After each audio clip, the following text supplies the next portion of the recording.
Hey, welcome to another episode of the Who Dat Jedi podcast. And with me, as always, is Dave and Fredo. Everybody say hello.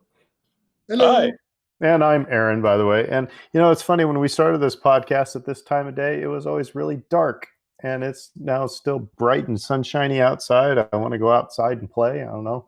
Oh well, it is what it is. Hey, and we moved to phase 2 on Saturday. Yay! First Uh, phase 2. So there you That, go. that, that means you can hang in a bar, but you can't move around. You got to be seated, and you got to So keep the distance. And so I was giving our friend Alan a bunch of crap because I said, so what is 25% of Johnny White's 4? And he replied back, he said, actually it's 10. And I was like, so we were talking about that. I was like, holy crap, wait a minute. Can 40 people fit in Johnny White's? And for those of you who listen, Johnny White's on St. Peter and right across the street from Pat O'Brien's. This is just a tiny bar. How can 40 people fit in there? well, there is a back part. There is a back part that you can go into. That's And called the bathroom, Fredo. well, no. There's actually an area back there because that's where they set up all the free food when they had their anniversary party. That's how I remember it. But no, yeah, you can fit 40 people into that place as long as you're willing to make really, really close friends with total strangers. I was going to say, he sent me the video of their 50th anniversary, and you were in that video, Yeah, and there was nowhere near 40 people in there at that time. yeah, they were split. Yeah, they were splitting the people. People were coming in and out. That's part of the fun. It's hey, you come in, grab a drink, you pop in next door, come back, go across the street, come back, grab some food. But yeah, no, Johnny White's being his favorite place, and I was just making fun of, like, what is 25%? They're gonna have to start selling wristbands or something. I don't know, but He's just got to move in. that's right. I'm surprised he didn't chain himself to the hole in the wall, when they closed that down. But anyway, well, cool. So what have you guys been doing this week? We had a tropical storm followed by a thunderstorm that did more damage than the tropical storm. So you guys staying dry? Did you guys have fun tropical storm weekend? I spent my time playing Super Mario 64 and defeated it, so I was very proud of myself for that. But yeah, I know. I mean, we hunkered down and hung out, and so it's a lot like the coronavirus. Yeah, You yeah. I saw my favorite meme was attention, Louisianans, you may now move from your COVID-19 drinking schedule to your tropical storm drinking schedule. Mm-hmm. So, by the way, when you said you beat Super Mario 64, that reminded me of, I'll never forget the day that I beat Mike Tyson in Mike Tyson's Punch-Out. It was like 7:30 in the morning in the summer. I was the only one awake. My sister was asleep in her room back there, and my dad was at work. And I beat Mike Tyson, and I started screaming like a madman. Fell over in the chair I was sitting in. Yeah, so I'll never forget that day. that was on the NES Classic, right? Mm-hmm. Yes, yeah. Yeah, like that's even more impressive because there's like a slight input delay on the modern emulated software, and so it's like for you to beat Mike Tyson as an adult on the NES Classic instead of the original hardware, that's even more impressive. No, I wasn't an adult. I was like in what, crud, 8th grade or whatever, Oh, 9th okay, grade. so No, the old one. Okay, yeah, it was all way right, back then. yeah. So no, Mm-hmm. I would No, love to have Mike I've been Tyson trying to Punch-Out play now. that game on the new one, the the little mini console, and like that is a bear. Anybody that can beat Mike Tyson in that game is doing some things. Except Mike Tyson's Punch-Out, that's not on the mini console. It's Yeah, it's the other just one. regular Punch-Out. Yeah, Right, Mr. Dream. yeah. Yes. Mm-hmm. Is there a reason why they didn't put Mike Tyson's Punch-Out? I'm sure it has everything to do Legal. with money. Yeah, money and licensing. Okay. Yeah, back in the day, they subbed him out because the licensing agreement expired. and that game was way more popular than they expected. So they started producing copies with Mike Tyson like edited out, and like some generic guy replaced him. And like the added benefit of that was that Mike Tyson started biting people's ears off shortly thereafter. So it was fortuitous. They changed it to Mike Bryson's punch out. Yeah. They just drew a mustache and a beard, and so. So speaking of delayed reactions to video games, I took advantage. I found FIFA 20 for $10, so I bought it and I've been playing it just for the fun of. Hey, about 15 years ago when 15, 20 years ago when I rediscovered soccer as kind of an adult, I got into it, in part because it's a fun game, and yeah, it's one of those games where it's a lot like Madden. They only do every year is just switch out the jerseys and the rosters, but the technology is pretty much the same, which means that you still have those delayed inputs. So you press for a pass, and they go, no, I didn't press for a pass. And it's like, the digital player is already passing the digital ball away. You're like, you get frustrated with yourself. But no, it's a good way to kind of kill the time when we're expecting to get washed out, and that didn't happen. And then we did get washed out when we didn't expect it, which was fun. Yep, that's always the way it goes. It's always the way it goes. So, so anyway, on this episode tonight, we are, a couple weeks ago, of course, last week we had our big Marvel rundown. But 2 weeks ago, we were talking about just Rebels in kind of general. And this week, we're going to go a little bit more spoilerific into season 1 of Rebels. So if you don't like spoilers, we'll let you know when we get to the Rebels discussion. We got some stuff to do before then. We're going to go through the episodes and kind of what's important about it to the overall story of Rebels, what our favorite episodes were. Are filler episodes really filler episodes now that we've made it through that whole series? So yeah, we'll be kind of going through those, and we'll always have some news from Fredo. Dave's ready to rant. So if you could see this video pocket, he's looking like he's ready for a fight. So that's coming up here soon. So yeah, he's even rubbing his hands. He's ready to go. But first, we'll start with, as always, trivia. And we're going to have a guest trivia person tonight, but they are in timeout of sorts. So hopefully they'll be joining us next week. What you deduce from that, what you will. But all right, so here's time for trivia. And Dave, I'll go to you first. Oh, wow. Okay. So here's an episode 1 question for you. All right. Who tosses a boomer to Jar Jar Binks in the heat of battle? Is that Captain Tarfles? It is Captain Tarfles. Yes, sir. Ding, ding, ding. Woo! I thought it was Captain Tarfles and General and Tarful. I'm just thinking, by the time of episode 3, George was just recycling names. Now, hold on. Who? What? Where? Who's Tarful? No, remember, Tarful's the chief of the Wookiee chieftain. And then Tarful is... Was it? It is. It is. Wow. Ooh. Well, that might get into our discussion about, naming things here pretty soon. So, yeah, you're right. I was mispronouncing it in my head as Captain Tarful, but it's Tarple.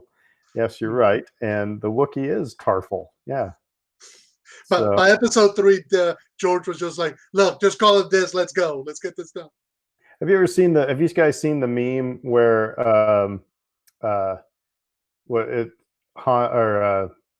it shows, like, it's captioning Chewbacca in episode 4 saying, "Are you kidding me? You've seen like the all these Jedi and all these just like going on all the things that I can't remember. Was it Han saying, or no, it was Ben Kenobi saying, I don't remember ever owning a droid. Maybe I have to find the meme. I'm just ruining this episode now. But anyway, it's Chewbacca. All the things Chewbacca has seen. But We'll find it later. All right, we'll just shut up. Step that part out, Dave. He and R2 have seen everything. I mean, we can just assume. Yep. All right. So, Fredo, who does Luke claim is gravely mistaken about him? So clearly it's Return of the Jedi. And now I got to think which one. There's two characters I'm thinking, but I'm going to go with Emperor Palpatine. It is Palpatine. My first reaction was Jabba the Hutt. That's what I was thinking of first. I thought about it for a little bit.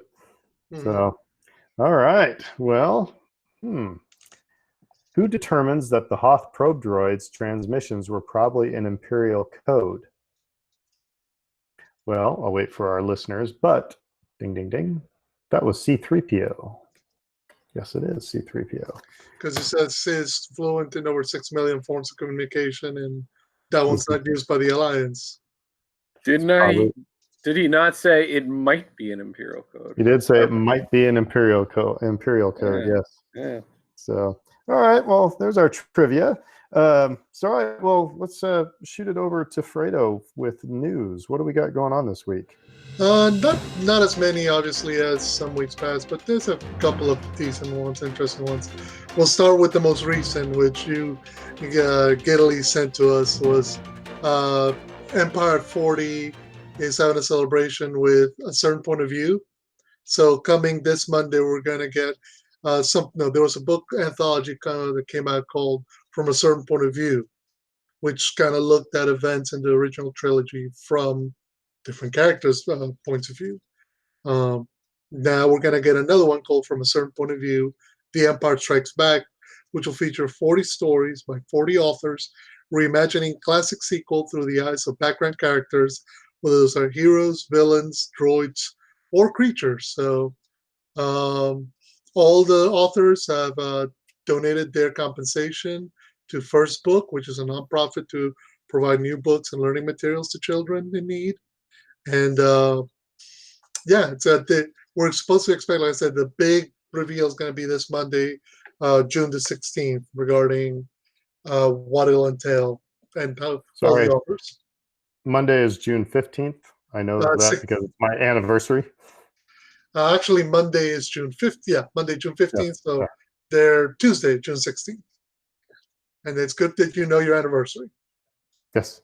Good man. We were talking about this offline. I really dug that book, Certain Point of View. And the fact that it's running parallel with the storyline of Empire. So it's kind of like, you're walking down the street and, it's what's going on in the windows, of the houses you're walking by. It's some of those stories, they know what's going on in the main storyline. Some of them have no idea and have nothing to do except like, who's this person that just walked in the cantina type of thing. And the best part of that one was the conversation between Yoda and Obi-Wan. How, spoiler, Yoda wanted to train Leia, didn't want to train Luke, and he was all ticked off because Obi-Wan was saying, I'm dead now. You gotta train Luke now. So that was a really good one. So I wonder now if we're going to get kind of a flip side to that conversation. But no, it's interesting they go not just background characters but droids and creatures. I mean, are they going to give us a perspective from the Space Worm? Yeah. Hey, something flew in my mouth. Hey, trying to get out. Lunch is trying to get out. No, get back in here. But it's always an interesting dynamic, particularly in terms of because it's not quite fan fiction. I don't think it doesn't descend to that level, but it does allow you to reassess moments and chapters and characters that have been presented one way in a different way, and that's a good exercise to get into in terms of writing for a lot of writers. Just simply go, okay, redraw this scene. Like I'd love a sequel, a chapter just from Boba Fett's point of view as to what he's thinking while Vader's torturing Han. Go ahead, Dave. I was just going to say, at its worst, it's humorous. Mm-hmm. But at its best, it gives you new insight into these scenes that you may not have ever considered before. And Aaron's example of Yoda wanting to train Leia over Luke, is a really cool one, and it got us talking. I think during our Empire Strikes Back episode, going down like, evaluating the film from that perspective. It's like, okay, so what does that mean for this scene, or what does it mean for that scene? And it can be a really, really fun thought exercise. But again, worst case scenario, you're getting some funny haha moments. Like you mentioned with the cantina, some background character going, "Who are these jerks?" Shooting up the place. No, I want to hear Boba Fett. After Vader says no disintegrations, I want to hear his thoughts of him complaining. Grumbling, I can't believe you told me no this. So cool. Well, I was just gonna say, it'd be interesting to get a chapter from the point of view of Captain Piet. Yeah, as he's getting promoted. Everybody keeps dying around him. Yeah, that will be exactly. Good. Why does he keep surviving? Well, of course, then I have no idea what's going. I could see a short story of Vader in the meditation chamber. Mm-hmm. When he's got his helmet off. So yeah, this whole thing it could be very, very interesting. Let's see, what would be maybe the ice cream maker guy.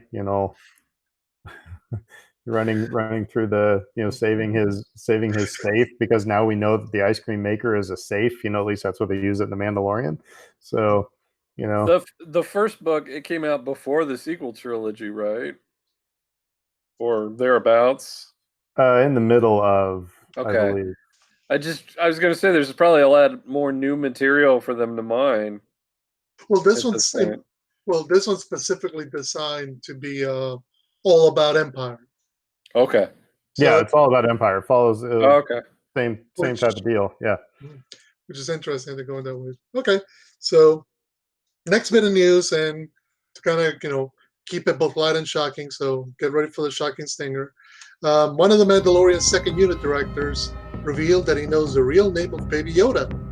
So second unit director Sam Hargreaves, who just directed the movie Extraction for Netflix with Chris Hemsworth. He was doing the rounds being interviewed by Collider, and he said, obviously the official name of Baby Yoda is the child, but he says, yes, I know the name of the child. I carry that secret.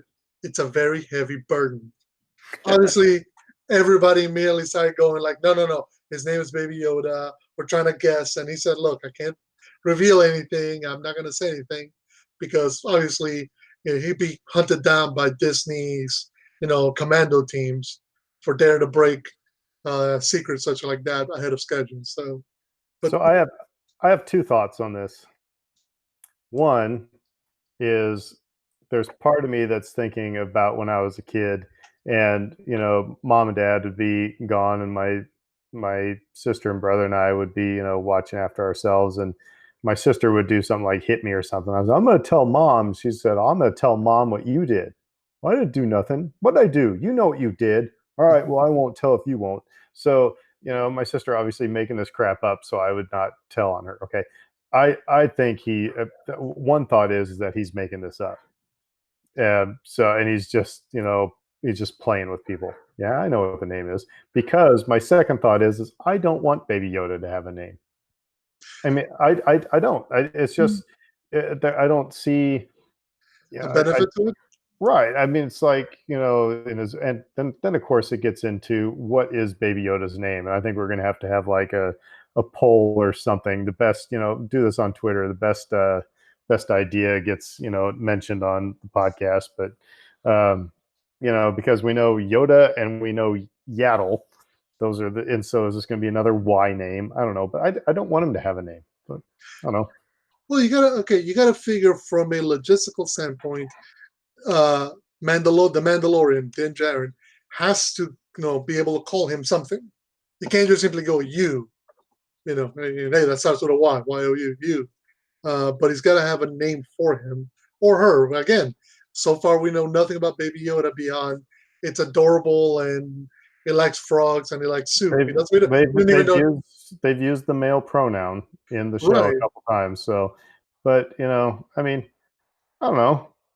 There's plenty of people who just call their dog dog. I mean, I'm not saying I don't mean to, but it's I don't know. I just think giving it a name. I don't want it to have a name. A dog's a little different than a baby. I'd say to the point that Fredo was kind of making, like, it would make sense for Mando to name him at some point. But are you gonna ever find out what the original name was?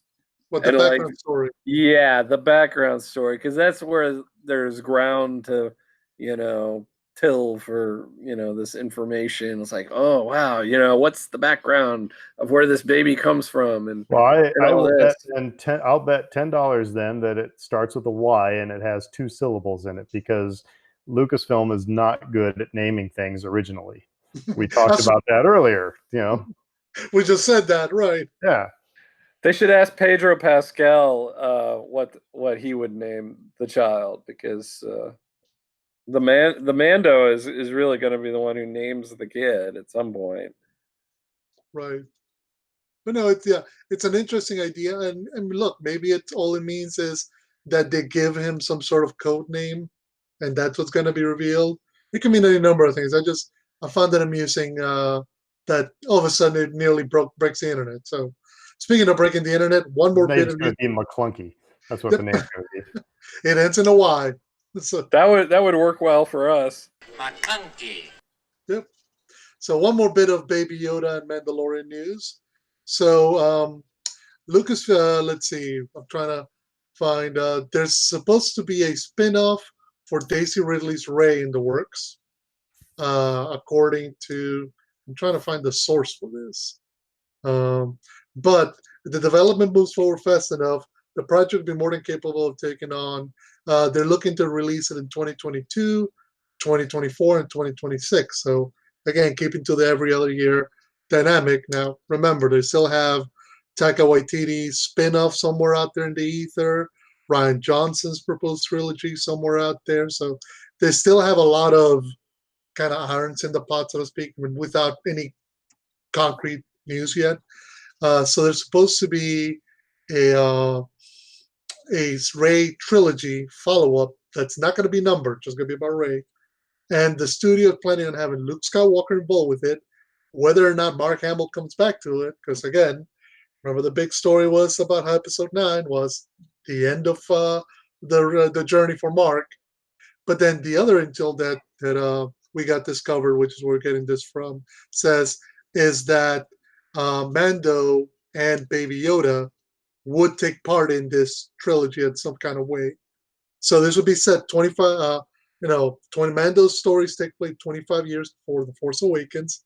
We would see Din Djarin older, more grizzled, and then whether it's child Yoda or preteen Yoda at that point, emo Yoda, yeah, emo tween Yoda again. So there's some sort of concept that they're going to bring those characters from The Mandalorian into this possible Rey trilogy. Well, so this is where we get to the point where Dave wants to rant, and I'll just say a couple things real quick. Is that I think the idea, I love the character of Rey.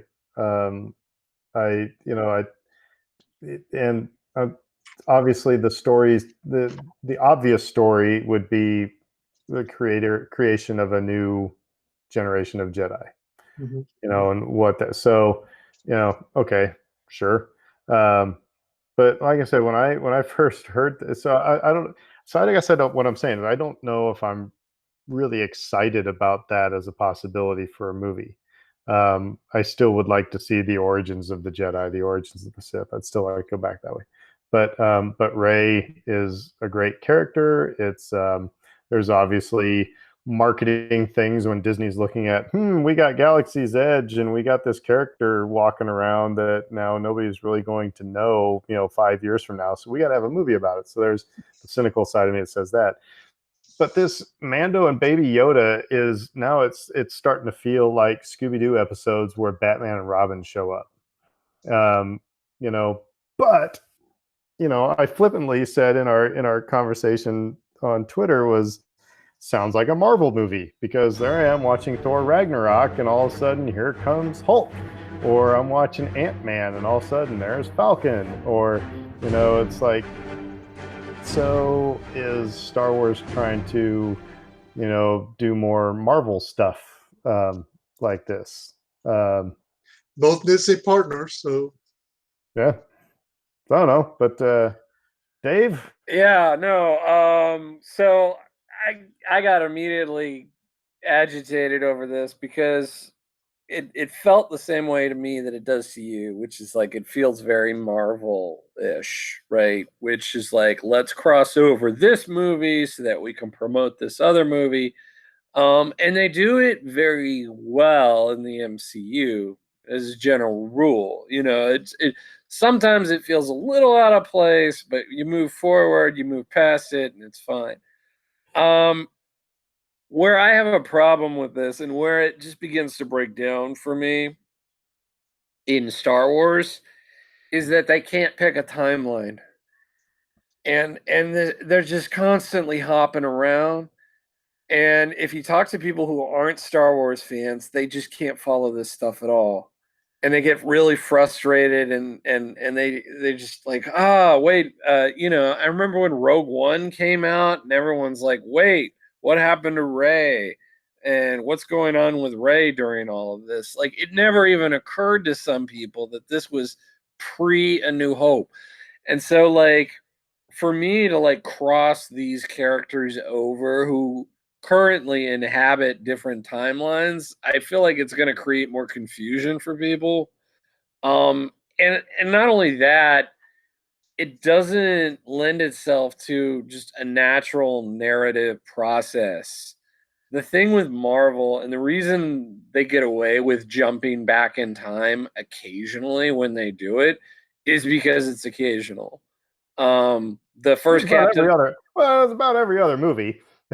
Well, like, to a point. Like, you talk about every other movie, but it's like, well, we're jumping back 2 months, or something along those lines. You might have a flashback that jumps back even further, like in Civil War or Ant-Man. But it's just a flashback scene. The whole movie is set basically in a continuing timeline. So the thing or you end a movie with a guy who's been asleep for 70 years, and you have Aaron go, "Why is he asleep for 70 years?" Oh, it just was, and then we move on. Anyway, go ahead, Dave. Well, that's 2 movies.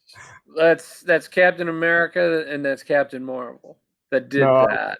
Yeah, and like every other movie that like jumped back in time, like I said, it was a matter of weeks or months where it's like, technically this movie came before this other movie, if you want to get technical about it. Or it's like the flashback sequence, like I said, like in Ant-Man and some of the other movies. So it's more of they're actually keeping a narrative going from movie to movie to movie to movie that makes sense. And Star Wars has just been jumping all over the place. And like this feels like it would be more of that, or at least it would confuse people in that way. And so that's why I get fired up about it. And it sounds like it would be set post episode 9. Great. But Mando's not set then, so we're leaping forward in time for those characters, and how are people going to feel about that? And it's just, it feels forced because of the problems that I'm outlining with the timeline. And this was all rumor to those listening. This is not set in stone, but and no, I agree. I'm, like I said, I'm being snarky, with the Marvel stuff and everything. But I do agree. It's like, first of all, the people who were confused by Rogue One, I'm just going to say, we're not paying attention. I mean, that's just so. I mean, that's like me going to a Superman movie, going, "I didn't know he could fly." It's like, yeah. So I mean, I have a little bit of issue with that. But I But don't don't forget think it. Don't forget it also happened with Solo. Yep. Everybody was like, "This is this pre-episode 1? Because what's Darth Maul doing here?" So yeah. like the leaping around has just been problematic.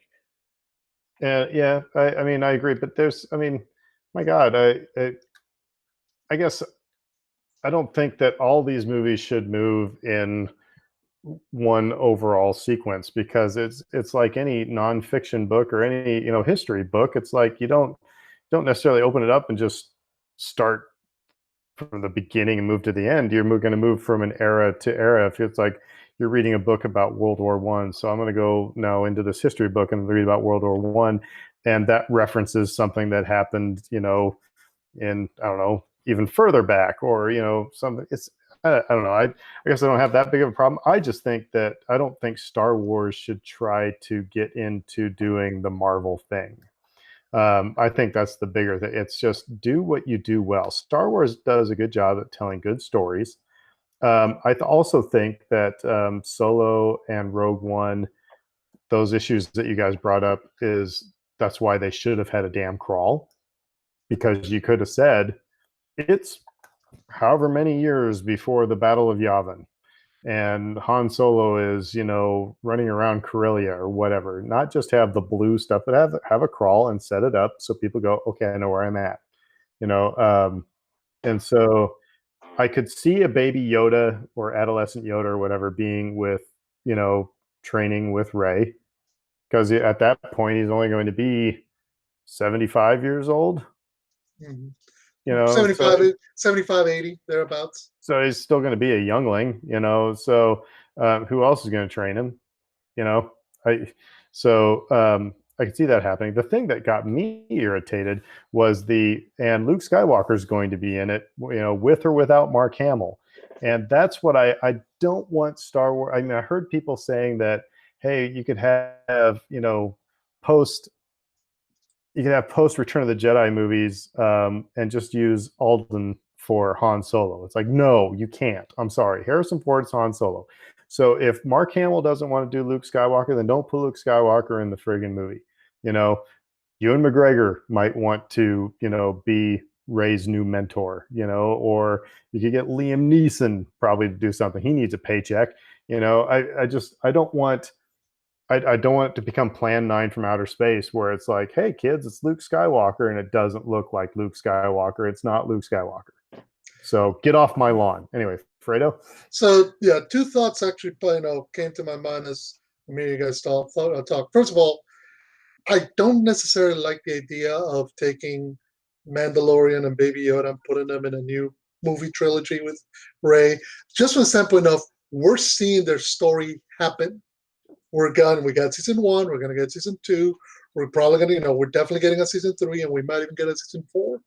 I would like for that story to be wrapped up before they jump off into anywhere else, because I find, because all what that will do is it will rob the Mandalorian of its proper place, the show, not the character, but the show of its proper storytelling pace. Well, it kind of feels like Luke Skywalker showing up on the Muppet Show. In some ways, yeah, no, but it feels like, because imagine if you go and see this movie in 2022, and there's Baby Yoda or adolescent Yoda and Mandalorian, and then you go, oh, and then Mandalorian season 4, whatever's up at that point is coming out. You're like, well, wait a minute, why should I get invested in this new series or in this new season when I've already seen that they're going to be alive and well 25 years from that? Or 20 years from that, however the gap is, you've robbed your primary story, of its power to hold the attention of your audience. So that's interesting. I was going to say, I sometimes think that's oversold, like the idea of knowing what a character's future is in terms of drama and tension. But yeah, I mean, that's a strike against it. It really is. Like, if I know that these two characters are going to survive the entire run of the series, it kind of puts a damper on things for me.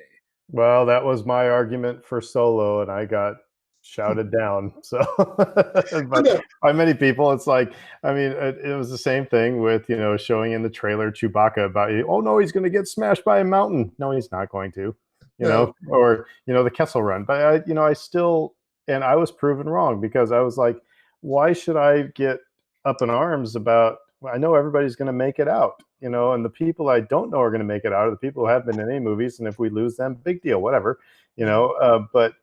but I still found myself gripping the seat, knowing that everybody's going to survive the Kessel Run. So I think there are ways to do it, but I guess my other problem is I made this comment offline. It's starting to sound like BJ and the Bear. It's, Mando and Baby Yoda in a semi, trailer, trucking down the road. Are they partners now? Are they, it just sounds to me, in my head canon, it's like he gets Baby Yoda to the Jedi, and and off he goes. And maybe, I don't know, maybe there's a storyline that Mando has to go find Baby Yoda again, 30 years later. I don't know what it is, but I just think it shows a little bit of lack of creativity, and it seems more like it's just greed because everybody likes Baby Yoda. So, and that kind of goes to my other point that I had a question is, in some ways, I don't necessarily know that I would want. I mean, I love Daisy Ridley. I love, she's an Arsenal fan. I love the character of Rey. I found that episode 9 closed her story in an appropriate fashion. Weirdly enough, she's not the character I want to see a new movie or movie series or a TV show. The character I want to see more of is Finn, because his story's not done. Rey, you could say, okay, you have established her as the new Jedi Master or the new Jedi leader, and she's going to go off and she's going to try to continue the legacy of the Jedi. And there's an interesting story there. But if you never see it, her book is closed, and you're in a good place. Finn is the one that I found kind of got short end of the stick by episode 9. So if you were to tell me that you're going to see a further movie or further TV show with him tracking down all the kids who were stolen by the First Order, trying to repatriate them, so to speak, or trying to help bring down whatever's left of the First or Final Orders, whatever, that's a story I would like to see. I'm sorry. Go ahead, Dave. I'm sorry. It really bothers me now that you mention it, that they didn't mention Finn in this story at all, and they only mentioned Daisy Ridley. And John Boyega is great, charismatic actor. That character has a lot more growing to do. We have not seen it on screen. I'm with you 100%. Yeah, we could be a whole other episode about what we've talked about this, they didn't flesh out any of these characters. I mean, the people who said that Finn was force sensitive in episode 7 just because he wielded a lightsaber, no, that's not the case, because Han Solo wielded a lightsaber and cut open a tauntaun, it was, and I felt in episode 9 that whole Finn has the force, fine, but it was like, pardon the expression, but forced. It was like, it was, I mean, how many of us were sitting in the theater when he said, Rey, I never got a chance to tell you, that you love her. That's what I thought. And that would have made a hell of a lot more sense, in that storyline. They never explained it on screen. They never once explained that. No. And so they failed. I mean, like, that particular plot thread was a failure because they never explained it on screen. They had to explain it in interviews after the fact. So it gets me to, because I have complained about the story group many times on this podcast, and it is starting to seem like the South Park episode where they find out that Family Guy is written by manatees. Where manatees are swimming around and they go and grab a ball, and it's kind of like, they put 3 balls together to make the storyline. That's what it seems like, and that's the other thing, is that Lucasfilm is still not on record of, this is the movie that is coming out in 2021. This is the movie that is coming out in, so what if they're either, they either don't care that they're looking incompetent, or they're incompetent, is what it's, because the appearance is that. It's just like, because these rumors are coming out, and whether or not they're true, it just, some of it just sounds like bad ideas and bad storytelling. And, so I don't know. I think it's a strong word, incompetent, but I also agree that it doesn't look like they have a clear plan. And we've talked about that on other episodes and other shows, and a lot of other people have made that observation. And I think it's true. They don't know where they're headed. And I think that's pretty much been established by now by pretty much anyone that's paying attention. It's just, and you don't have to have 100% of this stuff mapped out at this point. You just don't. But by the same token, to what you were getting at, Aaron, I would have more confidence in receiving a good story that I enjoy if I knew that they had confidence in what they were trying to tell already. And I don't think that they have that. And because we've heard of all these, Rian Johnson trilogy and Taika Waititi's movie and and these other trilogies and all these movies that are supposedly coming out, either we got a whole ton of Star Wars coming, or they're just going through the idea drawer, and it's like, here, okay, this idea, and somebody goes, oh, this is the movies we're working on. And then they go, wait, no, screw that. That's a bad idea. Let's do this over here. And, so yeah, I think that they would be, it seems like they need somebody in charge of marketing to say, all right, here, because listen to all these podcasts and people, all the net nerds, including three of us, flipping their gaskets over things. And either if you don't come out with here's what you're going to have, kids, you're going to probably have rebellion, and people are going to say, tackle Star Wars, I mean, because they have more faith in something else, in some other franchise. But no, but it gets to a point that we've kind of stressed a number of times. It's perfectly fine to make a movie and let that kind of guide you as to what you want to do next. Kind of like they're letting Mandalorian be the springboard for stuff like the Ahsoka Tano series, the Cassian Andor series, the Obi-Wan series. They're allowing this one success to kind of color the way that they're going to approach the other things that they want to do through Disney Plus. I think they're almost getting into a moment of being afraid of picking one thing. It's kind of like a kid at a store, and they got to pick one thing. They can pick one toy. It can be any toy up on the shelf, but it can only be one, and it's fine. Pick one. It can be whether it's the Taika Waititi movie, and you can tell. Look, we're gonna make one movie with Taika. It's gonna be fun. It's gonna be irreverent. It's gonna be goofy. If you don't like it, it holds no bearing to what comes next. But we're going to give you a Taika Star Wars movie. Or it could be the first of Rian Johnson's trilogy. And again, you don't have to be beholden to anything but telling a good story with compelling characters that people get behind, and leave it at that. I think they get it and there's where I would agree with Aaron. They're getting too caught up in trying to be like Marvel because the Marvel model has worked. But the problem with the Marvel model is they're adapting. We said this before. Marvel adapts. From their store from 50, 60 years of stories. Star Wars has to come up with this stuff. And it's fine to come up with something new and exciting and different, but don't feel like, oh my God, now if we screw this up, everything's going to go up in arms, the net nerds are going to be up in arms, and, we've torched all our careers. Like, you don't. They get so weirdly secretive about this stuff, too. And I guess that's some kind of a carryover from the George days, but it's just like, I understand if something gets out about a particular project that is like, oh, this project's in the works, and then they have to axe it, it's like, okay, well, it would have been better to not even mention it in the first place.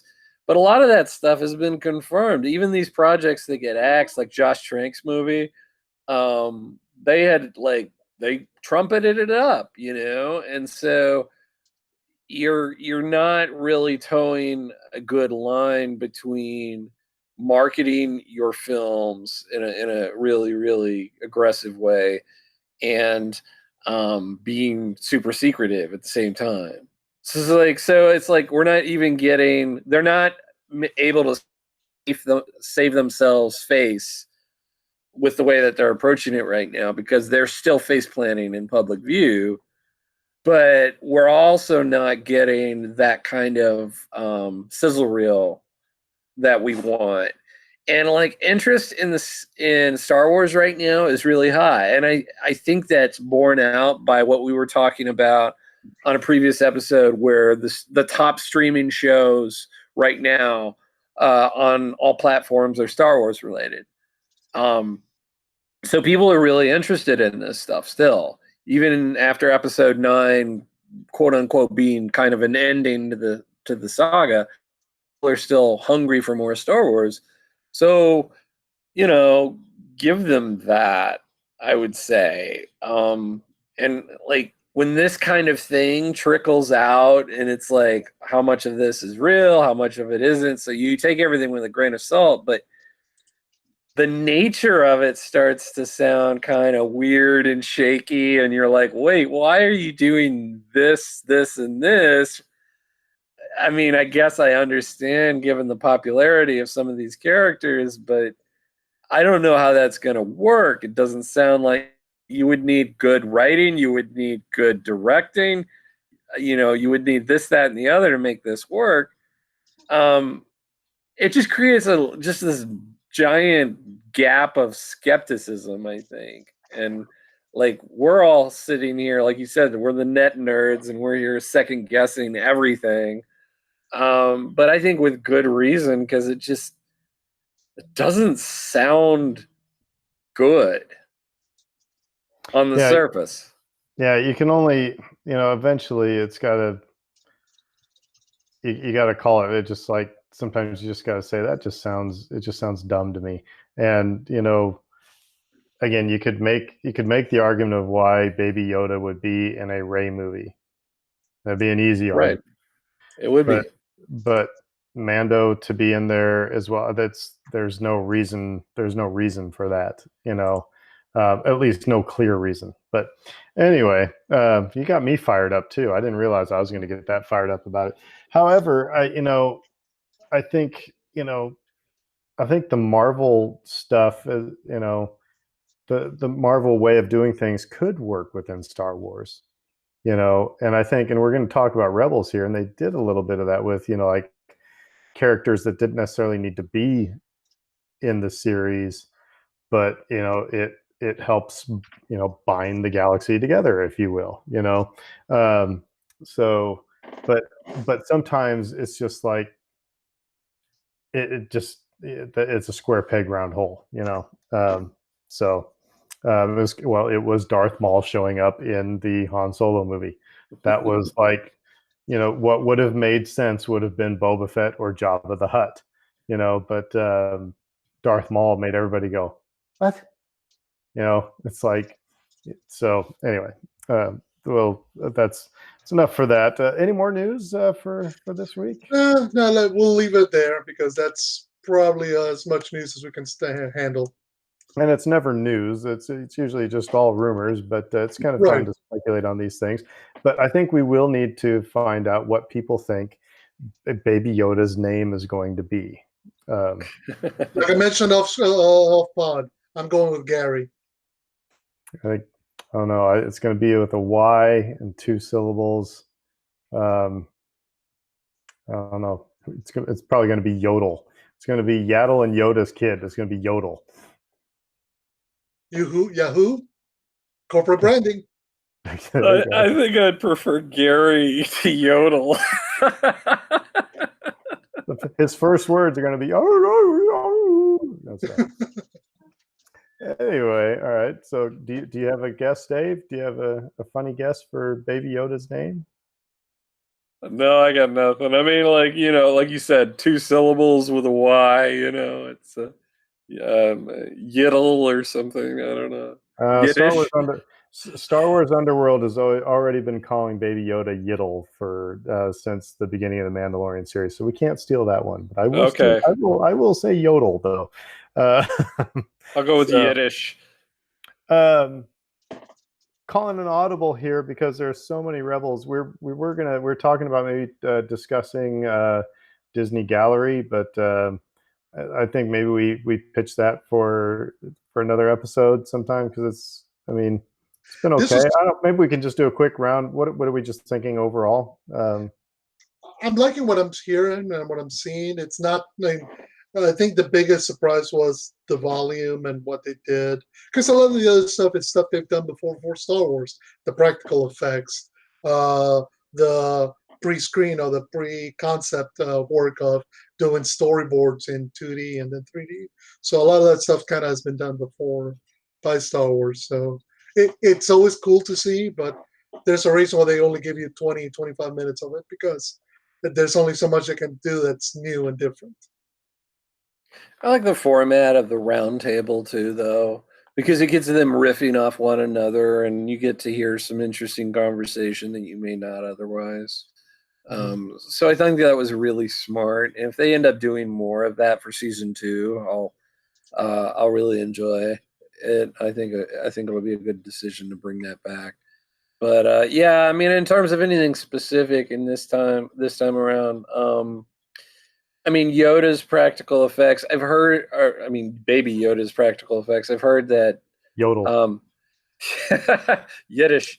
I've heard that puppet was like, what was it? The figure that we've seen bandied about how expensive $1 million, wasn't it? Was it? Or I thought it was $2 million.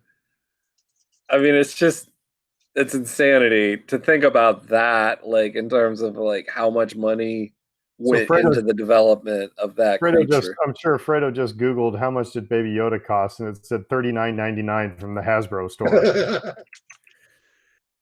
You know, I'm sorry. I think no, from the Hasbro store it says about $5 million. $5 million? Oh my goodness! According to CNET, Baby Yoda, the puppet, was not cheap to make. The way I say, but cheap to make, he was not. So apparently, Adam Pally, when he was punching him, remember he was in episode in chapter 8. He was one of the two bike troopers that kept punching it. Apparently, he punched it a little too hard during the finale, and yeah, that was a $5 million punch. So a couple things in the gallery that I've mentioned before. We've talked about before how it's like they're setting up Dave Filoni for some future with I mean, it's like, hey kids, this is the person who's going to be running Star Wars soon. That's one. The other thing is I think they're getting across that we have reached a new, it's like we're leaving a plateau and we're going into a new style of movie making, with what you were saying, Fredo, with the previs, with the using the game engine, so where you can animate entire sets, and then be able, if you just move the camera, then so it's a new visual effects, new way of making movies. I think, like I said, I think we've left a plateau and we're starting to move upwards towards something different. I think that's the other thing they're getting across. The third thing that was really striking to me, Jon Favreau almost just kind of said it, threw it away, and then moved on quickly to something else. But he was saying that basically there's one style that you can have for the movies, but then there are other places where you can play around with Star Wars, and the TV episodes and the holiday special and the cartoons and the comic books. You have more freedom to do. So they are kind of now, I guess, basically writing in front of us a style guide for creating Star Wars.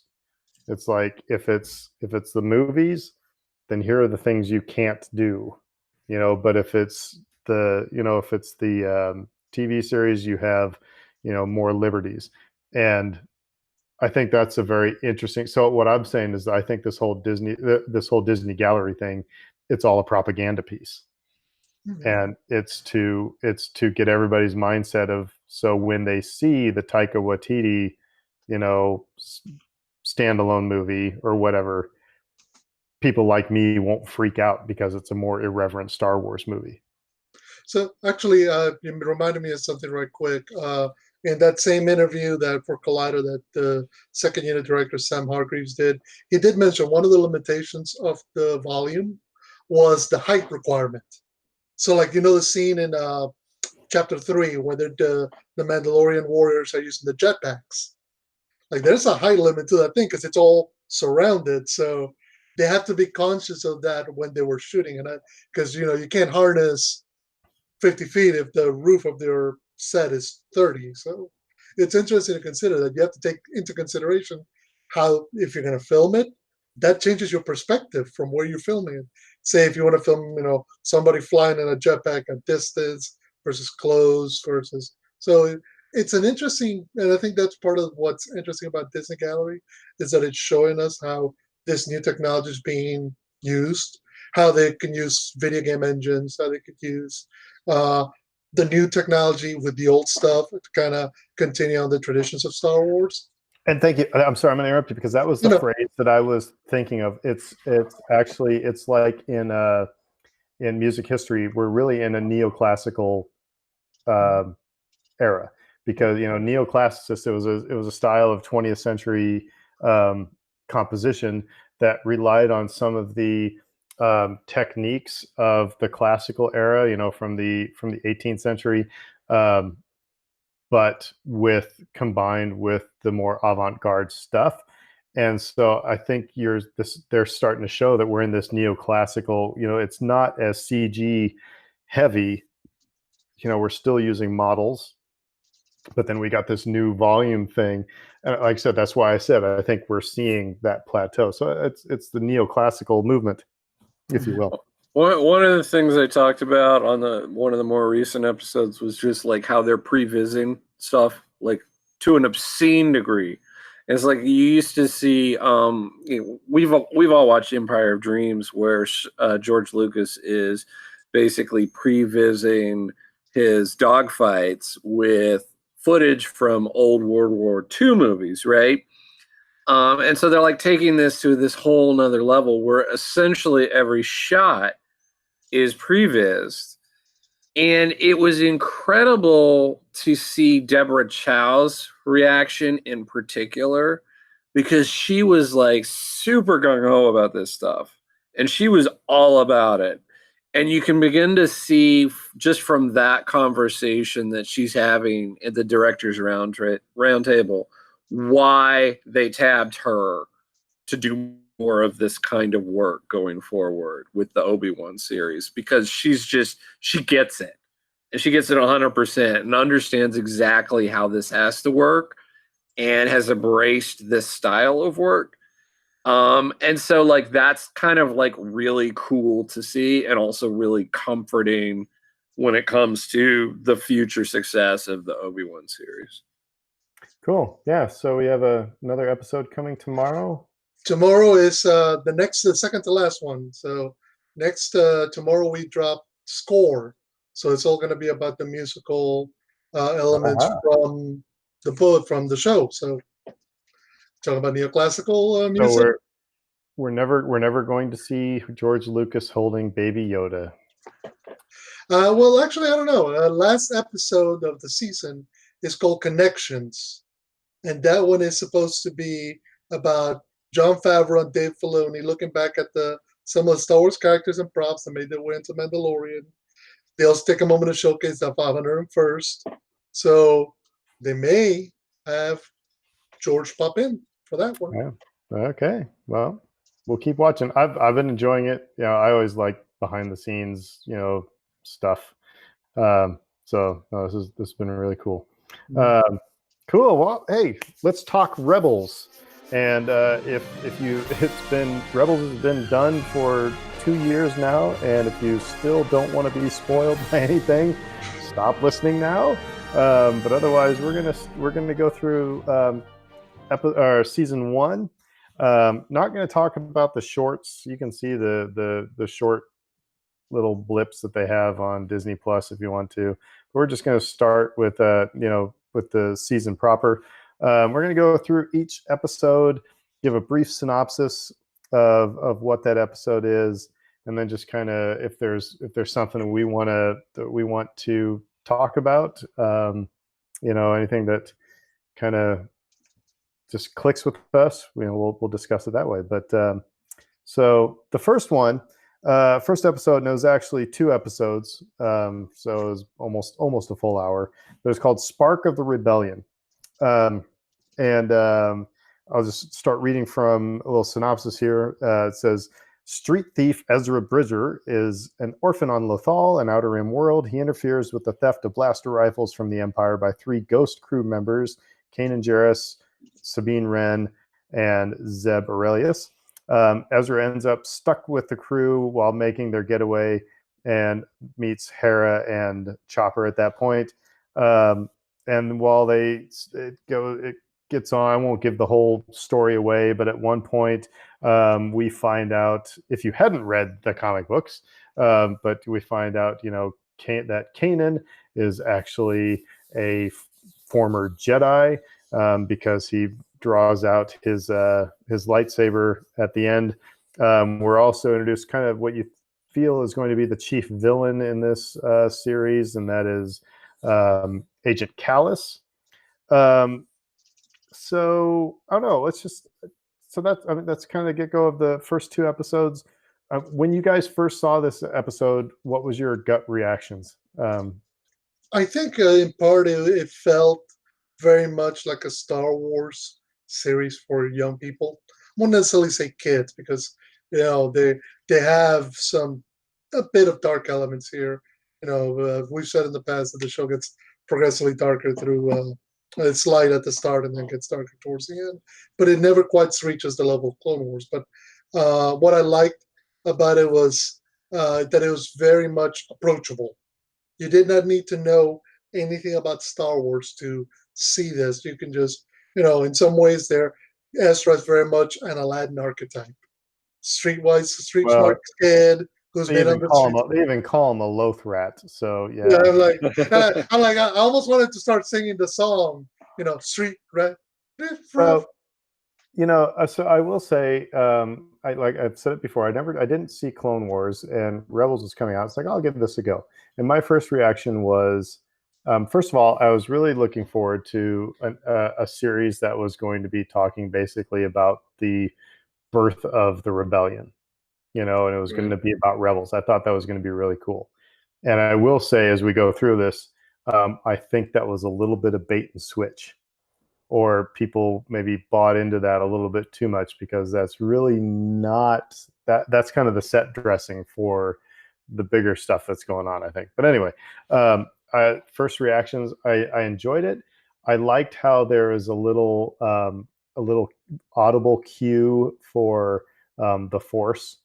So you pick up that, which would have been helpful in episode 7 if Finn was indeed Force sensitive, to have this little going on that we go, okay, yeah, there it is, because that's what goes on with Ezra. You get this little, kind of this little audio cue that tells you, okay, the Force is at play here.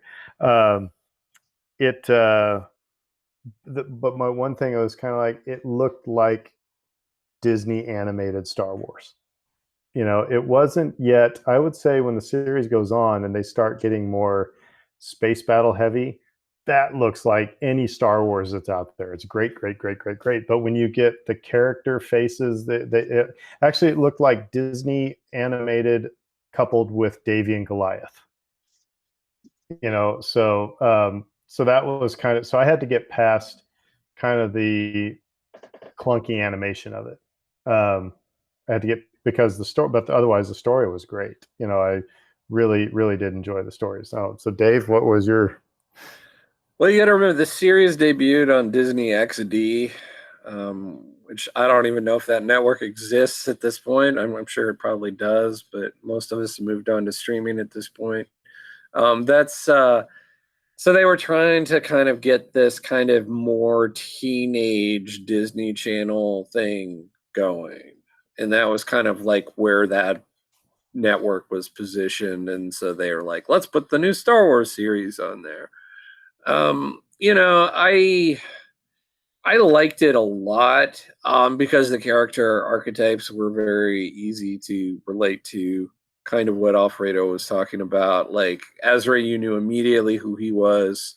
Kanan, the reluctant teacher, and they reveal a lot more about why he would be reluctant as you go on. But even it makes logical sense as like this is a guy who was there for the purge, and he would not have a lot of um, a lot of excitement over trying to wade back into those waters necessarily. Chopper was one of the characters that jumps out immediately at you because this is unlike any other droid that we've seen. This sassy droid who's just like constantly talking back and See, and I didn't like him at first, and then he grew on me, and now I've got his figure sitting here in my case. So yeah. But the benefit there was that he's different, and I like that about pretty much all the characters. Zeb was a character like his species we'd never really seen before. Hera subverted expectations because you were all accustomed to the sexy Twi'lek, that's been a part of this universe since Return of the Jedi. And she's like, no, I'm just really smart and a badass. And I can fly a ship, So I like that they subverted expectations. Sabine, of course, too. We didn't even talk about her yet, but what's the deal with this Mandalorian who's obsessed with art? And so, they did a really good job of establishing everybody right out of the chute, kind of like establishing the chessboard, so to speak. So I was pretty much in right away. When I first watched this show, it was like I was trying to DVR it because I could never watch it live. It was just not on at a convenient time. Yeah. So we would try to DVR it, and then the episodes would pile up on me, and then some would get deleted from the DVR, and I'd miss huge chunks of this show. But I guess like the thing about this show that I will go back, kind of circle back and finish here to what Fredo was saying is just like you can be dropped into the deep end here and still swim.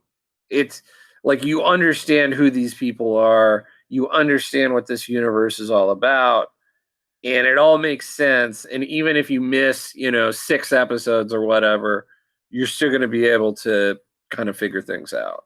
And that's yeah. So no, I was going to say, go ahead, Fredo. No, I was just going to say real quick, and they do the classic Star Wars shorthand for getting you on their good side, which is they're helping rescue Wookiees. Because everybody loves Wookiees. So that was smart, yes. So in this episode, the other things they did well is what I talked about with episode 7. Here's this show that has all new characters for the most part, and how do they make you feel comfortable? First of all, the music, helps because the music, they actually even just lifted things, Absolutely.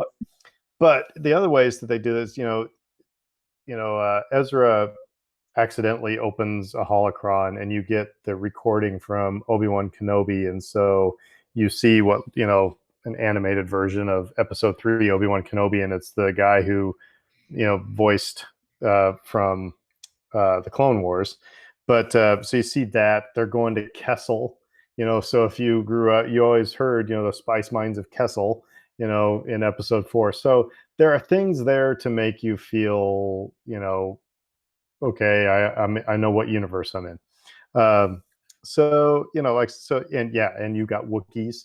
I mean, that could have been anything else. It could have been a totally new, species of something, but to have Wookiees, you'd like, okay, I know I'm in Star Wars. So again, those are things I think that are important to drop in. I think Rebels did that sometimes very well, and sometimes it was just a cameo that really was just kind of didn't make much sense. But moving on to the next episode, Droids in Distress. And the Ghost Crew steals a shipment of disruptor weapons from Minister Tua to sell to Vizago, accidentally bringing the Imperial service droids C-3PO and R2-D2 with them in the process. So R2 and C-3PO are in, and this is, again at C-3PO doesn't like what's going on. He ends up ratting them out, and so again, we said R2 has seen everything. He's seen everything. And even at the end, Kanan returns the 2 droids to their rightful owner, Bail Organa, voiced by Jimmy Smits. And this is one of those episodes that probably could be considered filler, but it's they're just kind of, again, I think, but the whole point of this first season is really the relationship building between that crew. And I was going to say, and it's one of the first episodes. I mean, Minister Tua is going to become more important on the line. Visago becomes more important on the line. But I think the biggest point is they established the way that Ezra sees the world and the way his relationships shift. Because all that, they pay all that off in season 4 towards, but they're not, but they don't do it in an obvious way, which is why I think it works so great. And in this episode, of course, that's when Ezra, uses the Force and shoves Kallus up against the wall. So it shows how powerful he can be. And you talk about Kanan being the reluctant teacher. This is kind of when, they realize that Kanan needs to be, got to train him where he's going to kill somebody type of a thing. And we also find out they start building that Zeb and Kallus dynamic. Right. Yeah, I was just gonna say, like, that gets paid off big time later on. But like, here is really the beginning seeds of that. So yeah, it's an important episode from that perspective too. But I mean, the overall reason this episode exists is that you need to put Ezra in a stressful situation where he's starting to care about these people. Before he was a loner, he's starting to care about them, and he taps into the Force and realizes that he can be dangerous. So the rest of the story really has nothing to propel it except for that. We need to get them in some sort of. What'd you think about R2 and 3PO being in this? Yeah, it's fine. I just they serve their purpose though, because like we're talking about how you get introduced to Bail as a result of them being in this story, and so like that's cool. We learn that these are smaller cells. These rebels are all in smaller cells, and they're all kind of doing their own thing, and it's being coordinated. But one hand isn't necessarily talking to the other at this stage of the game. And so like, it's kind of they serve their purpose in establishing what the rebellion looks like at this stage. Cool. Well, next episode is called Fight or Flight, and starts off basically Ezra and Zeb are, you really start to see the kind of the brotherly dynamic between two, but they're getting into fight. They're getting on each other's nerves, and Hera says, go out and go buy groceries. So really, I mean, Hera sends them out to buy groceries, and then they start running away from stormtroopers. Which, by the way, Rebels makes stormtroopers out to be the dumbest things on the planet. I mean, it really took that running gag of the stormtrooper not being able to hit anything and just took it to a new level of incompetence. But anyway, so they're, like I said, they're going out to get groceries, and they stumble onto Imperials, and they have to start running away, and they end up stealing a TIE fighter. And so after they supposedly crash the TIE fighter, Hera's happy that Zeb and Ezra are, a little bit more friendly with one another. I mean, really, that's what this episode is. So again, this one could definitely, somebody would probably say this is a filler episode, but that TIE fighter comes in handy at the end of the season. And so, that's why I always have a problem when people talk about this is a filler episode. It's like, you're not going to know until you've seen all the episodes in their entirety and how they fit with one another, because a writer for one of these series does not just sit down and write an episode. Or like when J.K. Rowling wrote, the Harry Potter series. I'm sorry, I know that's probably, we don't want to talk about J.K. Rowling right now, but we don't have the time. But all of these things, where Harry came from and what was his parents and blah, blah, blah, blah, all these things were there. And then you start writing the books and you start filling in the gaps, right? So there's a reason they knew they were going to need something to, at the end of this season. So we need to get them their hands on a TIE fighter. There you go. That was, like you said, it was a chess game. So no. What'd you guys, anything on this episode? You mean to see Ezra's relationships with some of the locals on his planet, and so you get more development there for Ezra, which is kind of nice. Well, and it's important later on. Again, it's planting seeds for the end game for later on down the road. I think that's one of the things that we'll harp on for through season 1 specifically. They're putting stories, or they're putting elements regarding the cast of characters that we know. Why is it that they behave in such a way? Why is it that later on Ezra will make some of the choices he makes? So, but all of this is just, it looks secondary, but it's showing you the impact that the Empire is having on Lothal and how that's impacting Ezra. So the next episode is where things really start to heat up. I think it's called Rise of the Old Masters. And Ezra is training, and he, as he's training, they discover a transmission. There's this I don't know what you want to call it, like Radio Free Europe or something like that. I don't know, but there's a senator in exile who is like giving these illegal transmissions, and they bring the fact that Jedi Master Luminara Unduli survived Order 66, and so they think that she is alive. The rebels do, and Kanan says, "Oh, she would be great to teach you, Ezra." Which Ezra takes as Kanan doesn't want to teach me. Again, this is all about relationship building. Ezra has found a big brother or father figure, in Kanan. He probably wouldn't admit that, but he's really starting to feel like he belongs somewhere, and to have that person say, "I'm going to pawn you off onto somebody else," it creates, some more tension there. And it's also, again, it's what Dave was saying, the reluctant teacher. They come to find out that it was the Grand Inquisitor. That was the other big baddie that we haven't talked about yet. But the Grand Inquisitor was using, actually, Luminara is dead and using, sorry, spoiler alert, but we told you that earlier. And he's using her bones to lure Jedi, out of hiding. So this actually got me thinking about, kind of some sequel trilogy stuff. Is that, again, Palpatine working behind the scenes to put ideas and visions into people. That's what's going on here. The Inquisitor is, let's make them think that their Jedi Master is, so manipulating.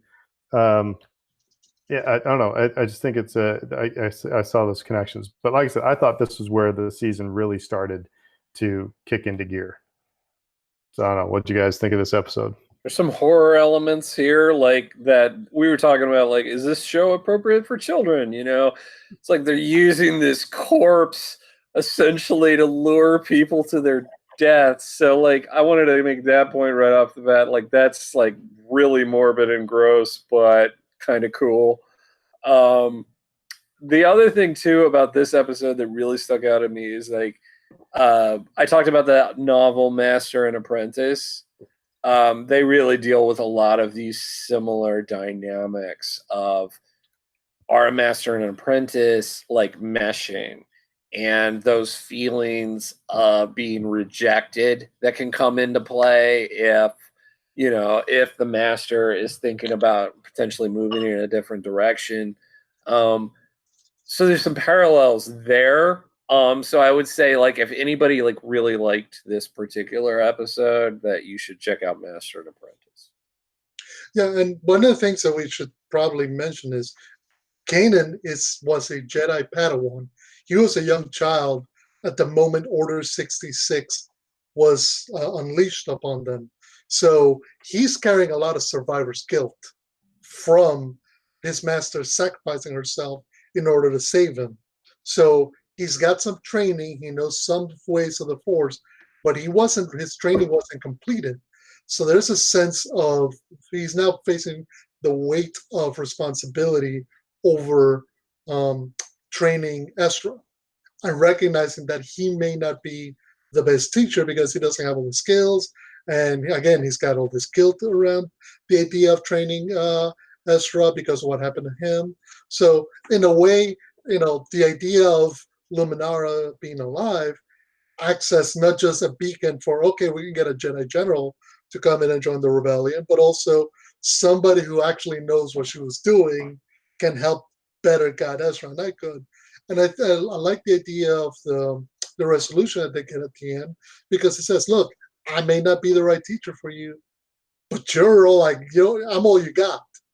And the funny thing is that Ezra was never looking for anybody better because he doesn't know any better. All he wants is somebody to guide him. So I think it starts, Sarah said, it's where the show kicks into gear because now we're seeing those bonds that we're kind of, beginning to see in the first few episodes kind of start becoming stronger. And yes, the Grand Inquisitor becomes one of those really nefarious villains. In a way, I don't think that Rebels gets as good a villain until Grand Admiral Thrawn shows up. No, I guess I would agree with you on that. That they really did step up their villain game. I mean, again, it's these that we have now are very Disney villains, very much Disney villains. You know what's interesting about that though too is like it kind of mirrors the path of our heroes. Like they're really not top of line soldiers at this stage of things. They're very much trying to find their way through this. So they're getting met with adversaries who basically are equal to their skill level. But over time, those adversaries become stronger and stronger, but their skills have developed as well.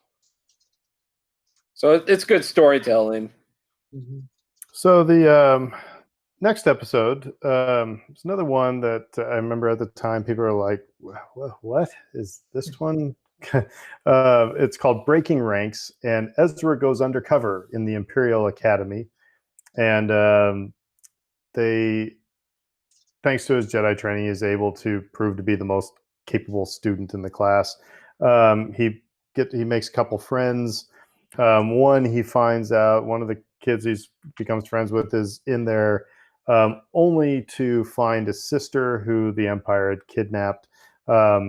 And then there's another one that he meets his name's Jai Kell, and we end up hearing from him again in season 4. So again, I think it's like, did they place him in this episode on purpose? I mean, because a lot of us in season 4 had to go, who's this? What? And go back. So it's not like he had a huge role in this, but anyway, so he's at the Imperial Academy, and so they end up kind of having then to break their way out of the Imperial Academy when their suspicions become true. And so yeah, I don't have much more to say about this episode because it's just that. It's like them playing obstacle courses and trying to fool the Imperial officers. I don't know. Thoughts? More than anything, I think the only thought that this episode kind of goes against, it reinforces the idea that Ezra has a different way of seeing things sometimes, and that pays off in new ways down the road. His ability to find allies or to make connections with different people who the likes of Kanan or Sabine would not necessarily reject, but they wouldn't think of them as potential allies. Ezra has a way of connecting with them and at some point coming and bringing them along to his side. And there's just another episode showing that, because Jai disappears for 2.5 seasons and then pops up in season 4, and you're like, oh yeah, that's right, that's him. So I also want to shout out my wife because she brought this up and I agree with her 100%, which is that Ezra is one of the bravest characters that we see throughout any of these stories. And you can see that in an episode like this, which is kind of like on the surface one of those kind of throwaway episodes, kind of like a clone heavy episode from Clone Wars. But he's going undercover, and if he gets discovered, like, he's done. And like just the willingness of his character to like put himself in harm's way like that, just to try to uncover a little bit of intelligence, and give his comrades some measure of a success or reaching an objective like that. The fact that he's willing to put his own life on the line in that way, it really just stands out, and he just does that constantly throughout this series. All right. Well, next episode is called Out of Darkness, and the Phantom needs repairs. The Phantom is the piggyback ship that's part of the Ghost, and so Hera and Sabine go out to get to an abandoned Republic asteroid base to retrieve supplies provided by Fulcrum. This is the first time I believe we hear about Fulcrum, who is an informant that is helping the rebels.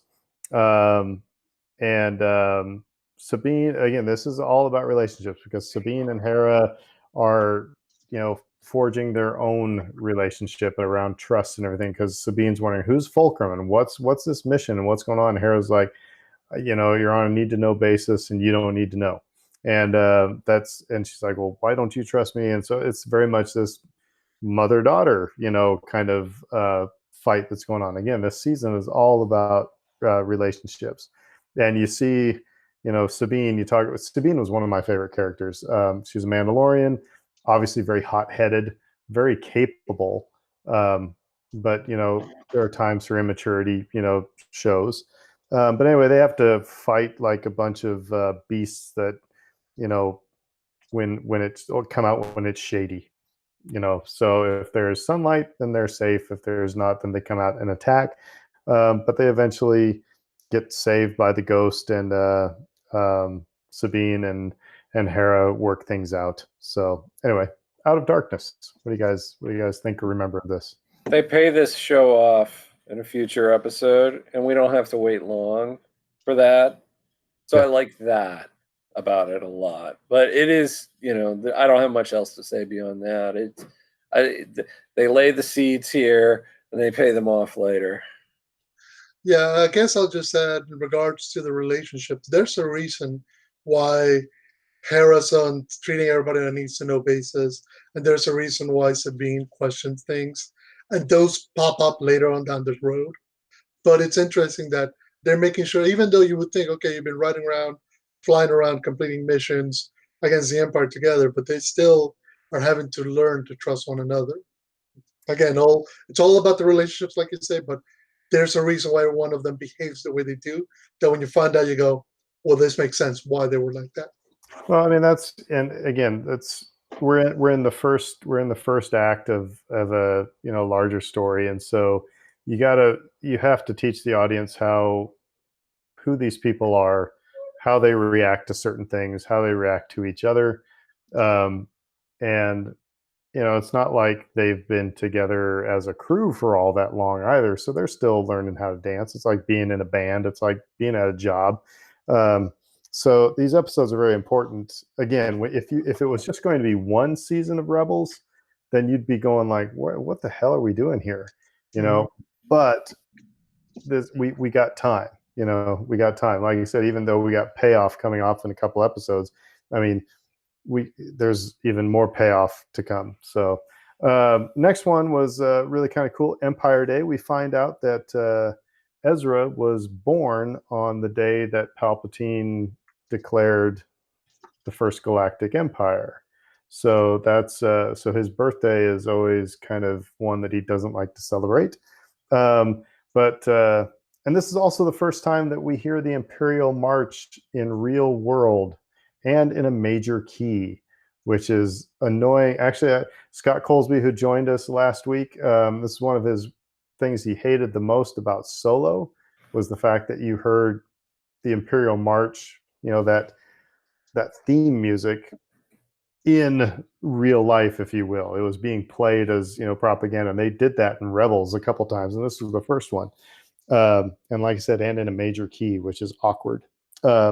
But anyway, so they decide that the Empire is having a parade for Empire Day, and so they decide to blow it up, which it's kind of funny because it's like they're terrorists, but they're good terrorists, so they got big hearts. But he finds out that he discovers a friend of Ezra's parents, a Rodian, and a Rodian that was like Greedo, from Star Wars. He discovers, first of all, the Empire is looking for this Rodian, and Ezra recognizes him and then finds him in his house, and comes to find out that this Rodian knows what happened to Ezra's parents, or at least they think they know what happened to the parents. By the way, Ezra's parents, we didn't say, are not in the picture in Rebels at all. So, but again, this one, after breaking ranks, this one felt like we're propelling a story somewhere. It felt like a little bit more well thought out story, not just we're going to run around on obstacles until the Empire figures us out and then escape, or run away from creatures as we're trying to steal fuel. But this one really had some kind of more deeper themes running. So I don't know, what do you guys think of Empire Day? We talked about Ezra being very Aladdin-like as a character.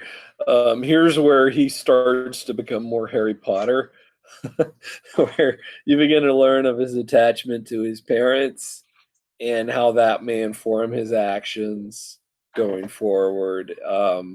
Beyond that, this is mostly a setup episode for stuff that's going to happen in future episodes. Yeah, because I was going to say, because I want to say this episode and the next two kind of lead into one another. This is kind of the first time since the first two where they almost become serialized, where, it's not a payoff down the road. It's, oh, you're going to get stuff that happens here, leads into the action of the next one, which will lead into the action of the next one. And it's in a way, this is the episode where you kind of start seeing the show, if the episode with Master Luminara was the show kind of taking a step forward, there's the next step forward for the show in terms of being comfortable in the story it's telling and in the characters. So the next episode, this is where, Dave, you're talking about the payoff, right? Yep.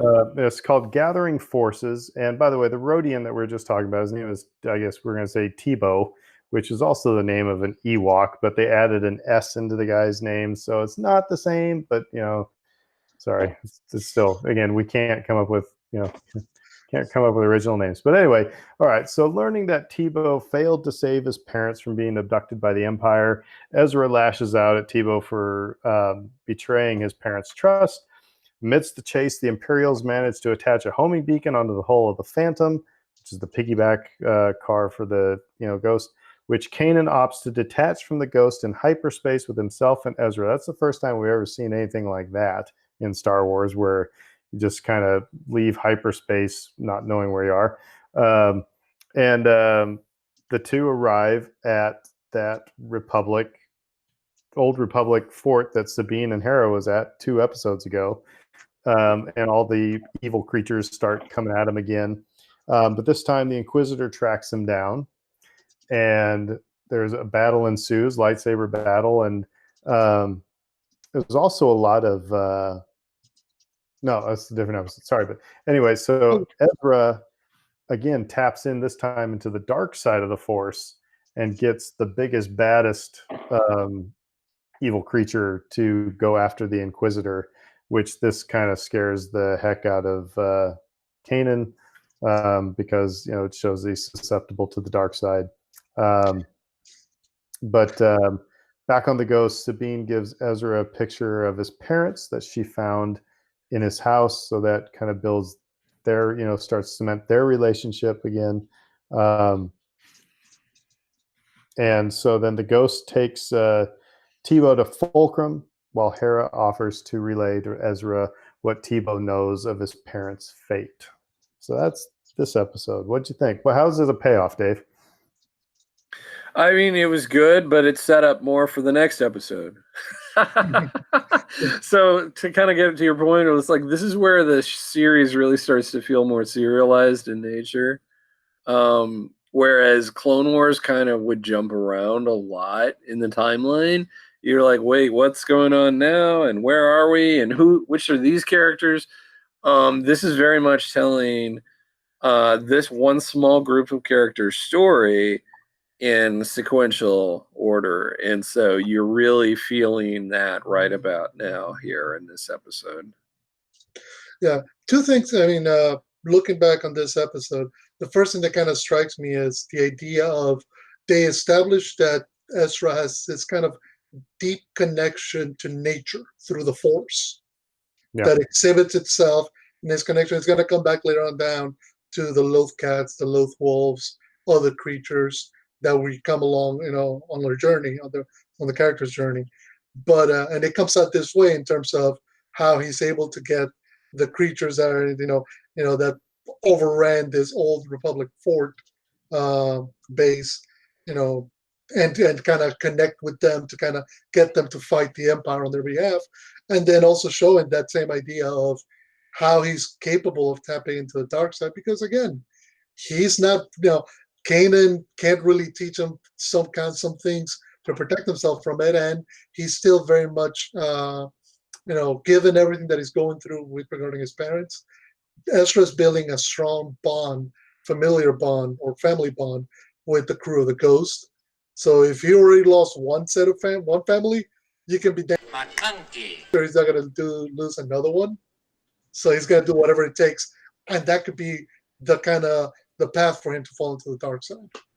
And I kind of blew past this point too, but like in the first couple of episodes of this show, Hera takes on kind of a motherly role with Ezra.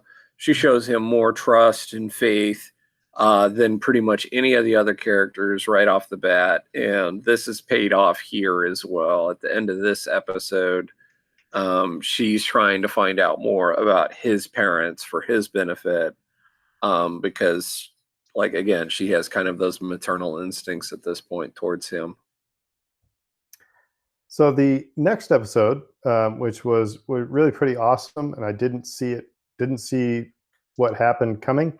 So it's called Path of the Jedi, and now that Kanan realized, okay, Ezra's powerful with the Force, and he actually tapped into the dark side, we need to really start getting serious about this stuff. So it takes him to the Jedi Temple on Lothal, and so it's to just kind of test him for his upcoming training. And so while Kanan stays behind, Ezra is just kind of roaming around the temple and is faced with a series of visions and challenges. Shows the Inquisitor killing Kanan, which is so again getting into that sense of loss. But after seeing through the illusions, Ezra is guided by the disembodied voice of Yoda. And it's actually Frank Oz Yoda, not the Clone Wars Yoda, but it's actually Frank Oz doing the voice of Yoda. So it was like, giddy boy here when I was like hearing Yoda. It was like, yee. And it helps him to admit that he's afraid of being alone again. But Kanan also speaks to Yoda about his, ability to teach Ezra. So all this time, I'm sitting there going, Yoda's busy on Dagobah. He's talking to everybody. He's on Skype. He's on Force Skype. Force Skype. Of course, and you could also say maybe it's just Force using a familiar voice, but I mean, it wouldn't be familiar to Ezra at all. I think Yoda is tapped into the Force bigger than probably any of us ever thought, or at least that's what they're laying down the groundwork here. But anyway, so I thought it was a really cool episode. And Ezra gets his Kyber crystal, which he can build a lightsaber now. So what'd you guys think, Path of the Jedi? It calls this is one of my favorite episodes as well. Just, we get Yoda, yay, but also it's just, you get to see Ezra kind of self-actualize at this point. He's beginning to take actual steps towards becoming who the person he should be. But I also like for this, like I find it interesting and like thinking about how do these people who are sensitive to the Force like sense one another. Because like later on in this series, you're gonna see Kanan and Ezra talking about sensing other forces and other people and what that's like for them, and like, oh, this is a much more powerful force, um, etc. So it's like, where does Ezra rank in this? You know, at this stage of the game, and how did Yoda was able to like commune with him? I'm sure through some sort of mystical It's thing surrounding the temple, but yeah, the Jedi have ADT. It was his app went off, and it was like somebody from the temple. His Yeah. ring camera went off, and he was able to see him at the front door. Yeah, Yoda's like, "Who dis?" well, they talked about like the virgins in the Force. You know, they talked about in Episode 1, and they talked about when Rey burst onto the scene in Episode 7. It's like awakening. Yeah, the Force. There's been awakening in the Force. You know, like these kinds of things. Ezra didn't like have that kind of impact on things at all. But it kind of makes his journey more interesting in that respect, because you're like, well, what can he ultimately become, even though he's not coming from this position of raw power that other people originate from? So looking at it, first of all, it's the Lothal Jedi Temple becomes such a key element in the story down the road. So again, it's another small seed planted here that's going to pay off even bigger down the road. I love the idea of having Yoda connecting with Ezra and Kanan, because it makes sense. It's not going to be Obi-Wan. It's not going to be any of whatever lost Jedi masters or knights may be out there. It makes sense that even in the darkest time for the Jedi, Yoda's still teaching or helping guide students. But it's a moment for Ezra and Kanan to kind of bond, and they make a good point of putting them separately in the temple, giving each of them their own individual journey, and then bring them back to say, okay, you're a master, you're the student, and this is going to be your journey together. And it's a good kind of conclusion to kind of this 3-episode arc that we had, but that it allows us to kind of see, again, it's another step forward for the characters. You've grown now you have a lightsaber and you're more along your way. So next episode, we don't have to spend long on this one. Sorry, this one. Come on. Agreed. It's called Idiots Array, and Zeb is playing Sabacc with Lando Calrissian, voiced by Billy Dee Williams, which was kind of cool. But then that's where it ends. I mean, by the way, wasn't C-3PO voiced by Anthony Daniels when so they were getting the cast, the original cast people come in and record for this show. So that's where all the budget went. It didn't go into the facial animation. It went to hiring the voice acting. I mean, we learn about there's another kind of baddie that's out there as Morrigan, but he's only in for a few episodes in the first couple seasons. Lando will come back later. This just seemed like, let's put Lando in something, and here we go. I mean, so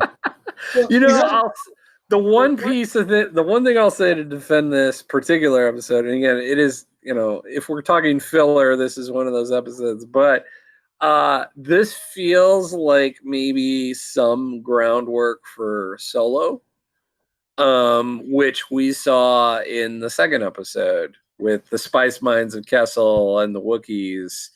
And you're seeing a little bit more of that here with Sabacc and Lando. I would say also that not everything can be really heavy. You just got done with a few heavy episodes. It's kind of like when I played in a band and you're playing some really, after a while, you got to play Brown Eyed Girl to get people, you can't play all the heady, you can't play, you can't play 2112 the entire first side. You got to throw in Fly By Night. So you got to give them something to chew on. But yeah, you're right. Maybe it was. But otherwise, if you need to skip over one, this is one you can. It's just there. It's just Really, the only thing I'll say in its defense, it's Ezra, and he somehow finds a way to see the good in people, and it comes through. But other than that, yeah, this one's not the most serious of ones. The next episode was really kind of interesting. It's called Vision of Hope, and that exiled senator that had the underground recordings that we talked about earlier, Gall Travis, and Ezra has a vision involving meeting him, and basically the thing is that the vision is fragmented, and Ezra is convinced of what it means as a vision in the Force, and Kanan is like, it might not be that, so they end up, somehow the 15-year-old kid convinces them all to, go after the senator, and turns out that the senator is a double cross, and you see all the bits of Ezra's vision, but then you see the stuff that's in between. So while a vision looked positive, ends up being kind of a negative scenario. He says that Ezra's parents are dead and gone, and so Ezra's really disappointed by the betrayal of Gall Travis, but they seem a little bit more resolved in their cause. So it was just, I think this episode is really interesting just to see how Ezra is getting more powerful with the Force, and how, we always heard stories about how, like Obi-Wan saying, this is a dangerous time for you where you'll be tested, to Luke in Empire. And this is exactly what's going on there. Ezra is being tested. So I don't know, Dave, what do you think? I'm going back to Master and Apprentice. Again, I'm going to plug that book maybe till the end of the time. It's my favorite one, probably, of all the ones that I've read. And they deal a lot with this idea of prophecy and figuring out, trying to see visions and what they actually mean, and how you can interpret them, and how you can change the future and things like this. And so I like that storytelling, and I think it's effective here. But we're, again, when we talk about laying groundwork, we're kind of laying groundwork for this idea of what would it look like to have a broadcast that unifies people. Yeah, of the what I think what I found interesting about this episode is that it almost feels like you're seeing the Empire beginning to take the rebellion seriously enough to consider doing something to infiltrate it, because that's kind of the element that happens with the broadcaster, the senator, is that he's he's using his broadcast as a mechanism for the Empire to find rebel cells. So the rebel cells are becoming enough of a worry for the Empire that they're trying to do something about it. And that idea, I mean, it's, we don't spend a lot of time focusing on we don't spend actually any time with the other rebel cells during the first season. We only hear glimpses, or we only hear about it from what somebody else did in passing, that kind of thing. But it's that idea of there's a growing rebellion, and the Empire wants to stop, nip it in the bud, so to speak. And to that point, the next episode, Call to Action, because the rebels are causing more problems. A biggie is sent to Lothal, and that is Grand Moff Tarkin, who is the voice was done so well, and just the character of Tarkin was done so well in this series. So Grand Moff Tarkin goes to Lothal, and in light of discovering that Travis is actually an Imperial spy, the rebels debate broadcasting a message to nearby star systems. So they're trying to rally people to their cause. So Ezra really wants to do this, broadcast this message, because that's what his parents did in their house, in their basement. And they're going to try to basically hijack the Imperial communications tower. And then Tarkin actually blows up the communications tower, and and then but they end up finding out that they do get the message. The message did get out to people, but Kanan is captured by Tarkin and the Imperials. This is also the episode where the two Imperial officers are beheaded by the Inquisitor. And yeah, I remember watching this episode going, whoa. I mean, you don't see anything, but the implication is there big time. So, and then Kanan, as you said, gets captured, and over the ensuing episodes is tortured relentlessly. So again, if you're talking about like, is this appropriate for kids or not? You know, those are the things you have to weigh going into it.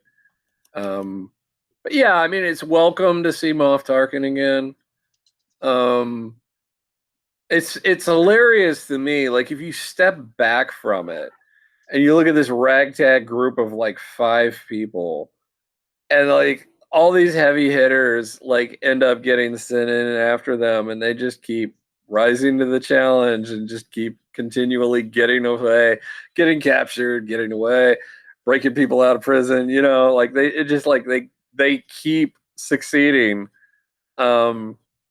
It's just kind of hilarious in you know, to think about it in those terms. But I guess what the animators and the storytellers do a really good job of is still not taking away from like that mystique or intrigue surrounding the heavy hitters like the Tarkins and the Vaders and etc. You never feel like they're the dupe or the idiot or the wily coyote of the story. And you know, but it is funny. I mean, it's like, how are you guys like having this much success? Yeah, and I think that I want to say that this is the episode I mentioned a few pods back, where you see that escalation where it goes from, oh, it's been light, and you know, there's been a few moments of darkness, but by and large, it's been very kid friendly and approachable. And this is the one where when Moff Tarkin has the Inquisitor behead those 2 Imperial officers for their repeated failures at capturing the rebels. And it's not even played like for laughs or anything. It's just you get a cut of, you know, a lightsaber just going through, and where 2 spots where people were sitting, there's nobody sitting there anymore. So it really escalates. This is the next step into the story's development. Okay, the rebels have become enough of a threat that they need to send somebody like Tarkin who's going to escalate and be willing to sacrifice stuff that the Empire deems valuable in order to capture them. So next episode, because Kanan is captured, so the next episode called Rebel Resolve, and they can't find out where he's being held, and Hera is urged by Fulcrum to go into hiding, take the Ghost crew and go into hiding. And of course, Kanan and Ezra go against Hera's wishes and devise a plan to rescue Kanan, and strikes a deal. I guess Sabine's involved in that as well. Mm-hmm. And he strikes a deal with Vizago, who we've met in an earlier episode. But basically, this is laying the groundwork for breaking Kanan out. But what we find out is that Kanan is being taken. He's in Tarkin's Star Destroyer, and he's going to be taken to Mustafar, where Hera says Kanan told her that's where Jedi go to die, which I will say that made me very confused when I heard that line, because I mean, we knew that Mustafar was, you know, from episode 3, and you know, obviously that's where Vader, you know, had his castle and stuff like that. But the whole where Jedi go to die, how that did I miss something? How did that become legend? No, because yeah, that might be where it started, right here. But she said that she'd heard about it from Kanan. That's where he said Jedi go to die. So I mean, in the canon, this might be the first mention of it. But like, it is really kind of a jarring statement. I was like, whoa, wait a minute. So I can't remember. Had Rogue One come out at this point or not? Well, this was released in March 2nd of 2015. I'm sorry, Rebel Resolve. Sorry, February 23rd, 2015. So no, Rogue One came out in December of 2015, right? Okay. What is it? 2016. 2016. Okay. Yeah. Yeah. I mean, like, we had not seen Vader's castle. I mean, like, you in some of the peripheral material, but you hadn't seen it on film. And so, like, that was all very in the air, up in the air. That wasn't in this Rebels episode, but just the fact that they Right. went to Mustafar, it could have been any planet that they took him to, but they decided Mustafar. Is this a setup for Rebels? This Kind is of what you where were talking about. Vader. Yeah, I mean, like Vader. I mean, the implication is Vader destroys Jedi. If they ever capture them alive, he's going to want to interrogate them before they kill them. That's And fair. so it's like, okay, we're going to bring him to Vader. And like, I mean, he was the exterminator of the Jedi. I mean, Order 66 and everything else after that. So you know, it makes sense storytelling wise, but it is still kind of like for you, I understand where you would be coming from, where it's like, wait a minute, have we established this yet? Are we just now establishing this? I don't know. Oh, go ahead, Fredo. Sorry. No, I was just gonna say no, because what's interesting is in Jedi Fallen Order, the final chapter of that story takes place in Fortress Inquisitorius, which is said where the Inquisitor program is based, and that's not in Mustafar, that's in Nur. So it's interesting that they've gone back and maybe expanded on it a bit to show, okay, they may have, Mustafar may be where Jedi go to die, but that's not where the Inquisitors arise out of. So there may be a reason for that, but so far they haven't said why. There's a little. Go ahead. No, go ahead, Dave. Go ahead.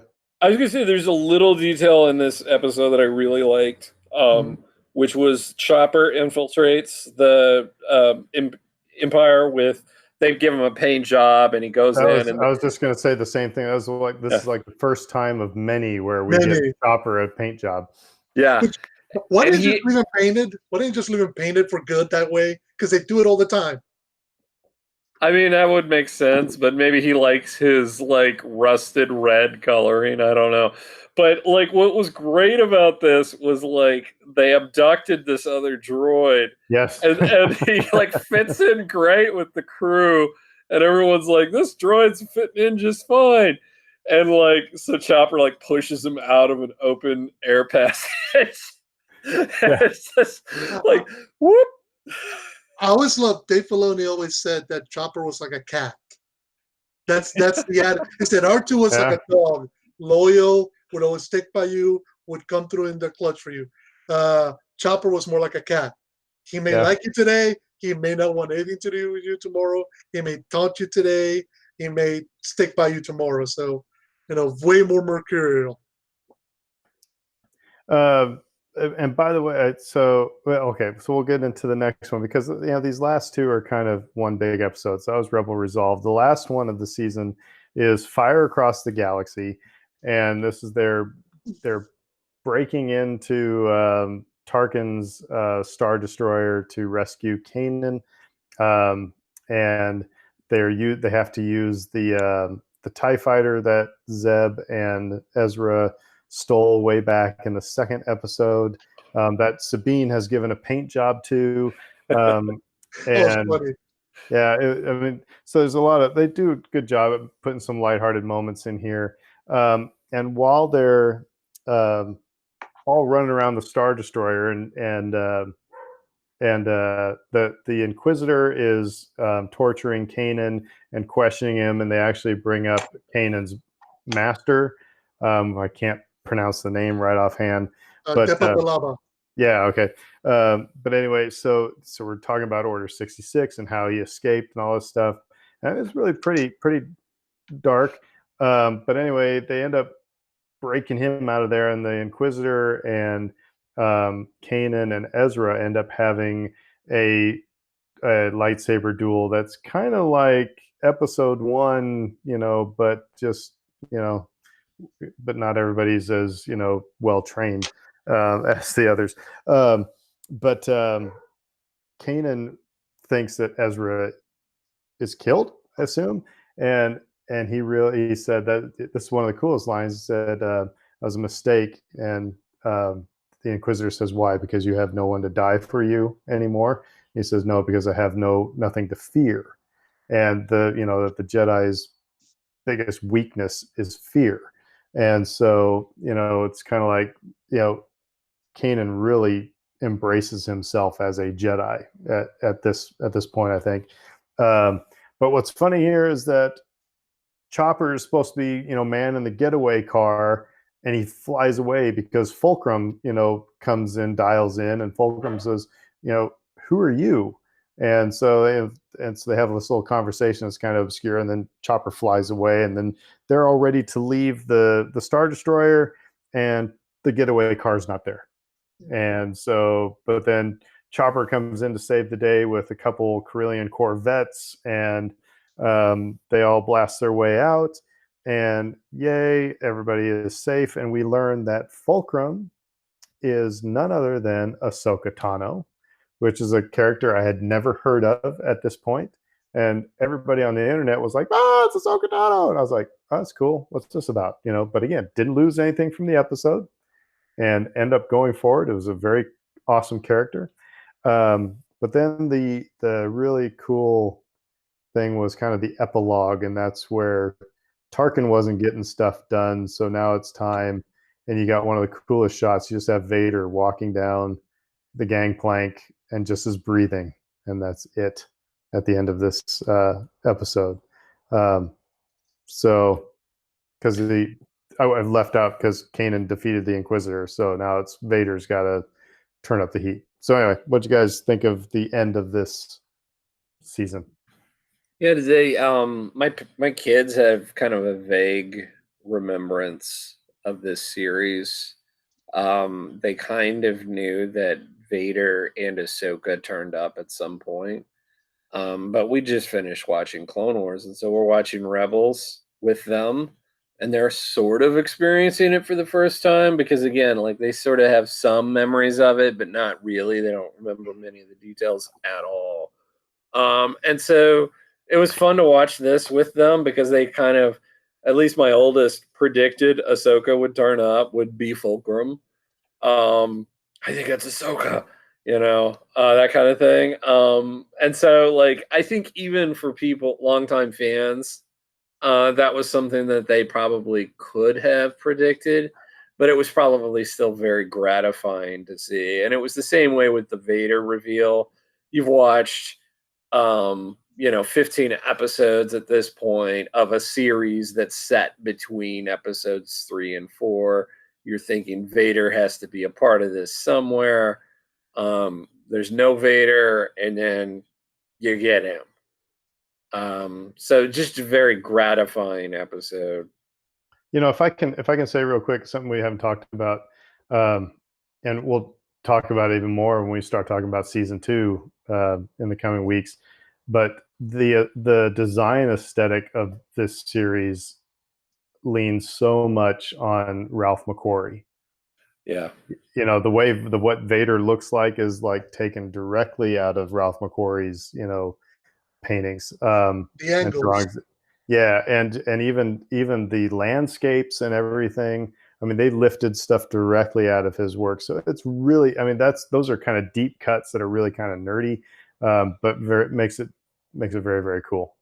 Anyway, Fredo, what'd you think? Yeah, I think it ends really strong for a first season. It does something that I didn't think was going to be possible, which is it finds a way to climax by killing one of your big bads, which normally you don't get in a season 1. Normally, they tend to keep characters around because you want people, that are, they're comfortable with to stick around. But no, they're able to find a way. And I always love the line from the Inquisitor of "There's things worse than death," and you're like, okay, what is he talking about? And then, of course, you find out it's Vader. Isn't that become kind of Star Wars MO though now? It's like, hey, we got Snoke, oh, he's dead. Hey, we got the Grand Inquisitor, oh, he's dead. I mean, but what I liked about it is that the Grand Inquisitor was kind of an introduction to bring in Vader, to bring the other Inquisitors, to bring Grand Admiral Thrawn. So whereas the sequel trilogy, not to disparage it, they kill Snoke and they brought back Palpatine. They Rebels find a way to introduce new characters or old characters in a way that made them a threat. Because that's the thing, Vader's gonna be around, and not to get ahead of it, but they made sure to always put stakes against the crew of the Ghost that were serious enough that they might not make it out, but that you knew they could face. Very rarely were they, so overwhelmed. And when they were overwhelmed, you knew it because they're point blank telling you this is beyond our ability to handle. So no, I like the way that the season ended. I like the way that they paid stuff off. I even like the way that the fact that Tarkin loses, his Star Destroyer just amps up the pressure because every success that the crew of the Ghost has only brings more attention, more threats, and more danger to them. Yeah. I was going to say one more thing too. Like the end of this episode is really powerful, and the way that the cavalry arrives to me works in a way that the end of episode 9 doesn't quite work. And I know that what they were trying to achieve there, and in some respects I still enjoyed it, but here you're like, yes, Chopper has arrived with the cavalry, and who this cavalry is. Bail is a part of it, and Fulcrum's a part of it, even though we haven't revealed Fulcrum yet. And it's very gratifying. To me, again, this whole first season is I like seeing how the characters, you do see growth and you do see relationships built, and they didn't become like Zeb and Ezra didn't become best of friends overnight. Not everybody didn't met. There was they built it over these 15 episodes of like I said, building those ties. And so I thought that was really cool. And I think the action really steps up, and the storylines start to solidify and become a little bit longer stretched in the next coming seasons. These were almost vignettes, in this season. Like I said, just so you get to know who the people are and where we're going. But yeah, you're right. At the end of this episode, they do actually feel really alone. Like at the end of episode 9, I didn't really feel like it was like them against the world, even though it was kind of them against the world. But here you felt they were really alone. You didn't really, all of a sudden, they didn't know there were other rebel cells. Hera did, but she wasn't relying on them. So for that, Bail Organa, like you said, those couple Corellian corvettes coming out, and it's like, hey, there are more rebels. And so they start seeing a greater purpose at the end of this as well. So, yeah, no, so those are 15 episodes. And so we'll, the discussion might get a little bit more heated in the coming seasons, just because, cameos, like we had a couple cameos in this one. We're going to get a lot more cameos, and we're going to find out that Dave Filoni wasn't done with Clone Wars just yet, as we get into the next seasons. So, but anyway, yeah. So that's our discussion for Rebels. And what do we got? What do we got planned for this weekend? For the coming week? Anybody do anything fun? My 24th wedding anniversary is on Monday, so congrats. Yeah, Brittany and I, it's weird when you've known each other longer than you haven't. So look, it's something I told my mom during one of the wedding anniversaries. I said, you do realize you've lived with my dad longer than you lived with anyone else ever, more than you live with your parents or your siblings. And so it's like, no, they're alive. I'm like, no, I mean, at their home. You spent however many years you did at home, but now you spend this chunk of time with this other human being. And she went, I never thought about it that way. Because it's true. In some ways, that's the relationship that defines you. All right. Well, everybody have a great week. Stay safe. Keep washing your hands. Just wave at people. You can shake hands later, and Wear a mask. wear masks. And don't make fun of people for wearing their masks. Don't be a jerk. Our unofficial motto here is "Be nice or leave." So just do that. So Just be nice. Just be nice. yeah, just be nice. So cool. All right. Well, everybody have a great week, and we'll see you next week on the Who Dat Jedi podcast. Until then, we will say Who Dat, Who dat? and we'll see you later. McConkey.